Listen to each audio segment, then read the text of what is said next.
Во однос на ревизијата, затоа ви го кажувам целиот процес, тоа ми беше идејата за да можеме да дојдеме до ситуацијата да сватат гледачите на кој зашто толку време се потребни за дека не е туку само ајде сега ќе ти ги земам парите и толку.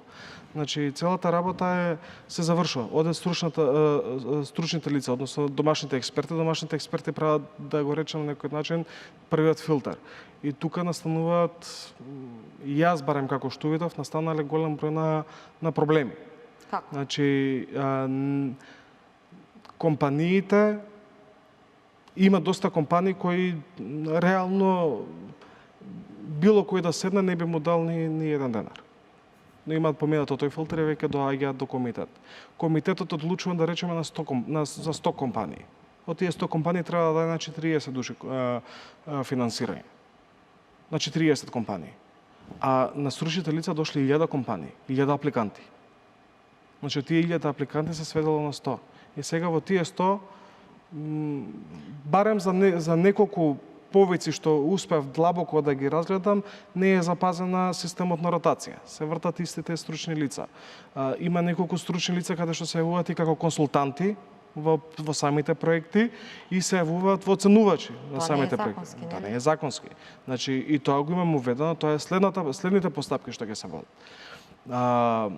Што представува на некој, пак ќе кажам, првиот филтер, каде што се одлучува која компанија ќе добие средства, која нема да добие средства.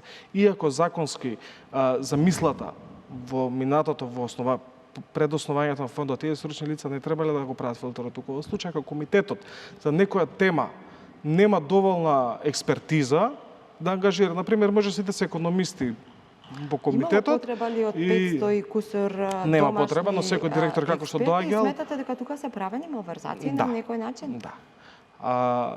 Нема потреба од 591 стручно лице. Секој директор како што доаѓал, така си пуштал оглас за нови стручни лица. Од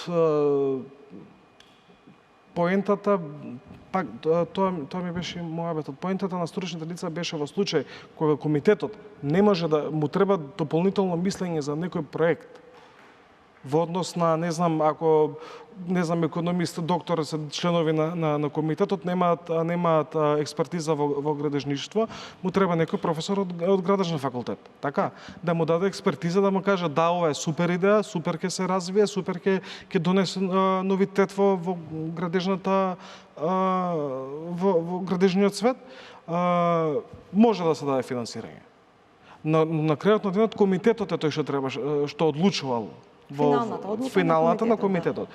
Но кога се донесени овие 600, ајде ќе ги заокружам, 600 стручни лица, кога е направен новиот правилник, вика може да се оценуваат стручните лица. Кој ќе ги оценува стручните лица?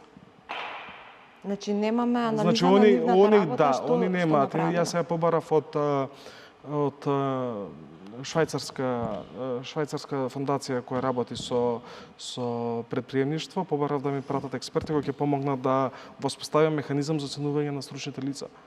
Затоа што не можеме ние, во самиот правилник не е наведен критериумот како они ќе оценуваат по сопствено убедување. Не можеме ние по сопствено убедување, да. Сметате дека има проекти кои настрадале, например ако дошле 1000 проекти, а биле форсирани 100? Има многу проекти, значи во овие 7-8 месеци како што сум во фондот, дошле многу луѓе кај мене да дојдат да ми ја кажат фактичката состојба.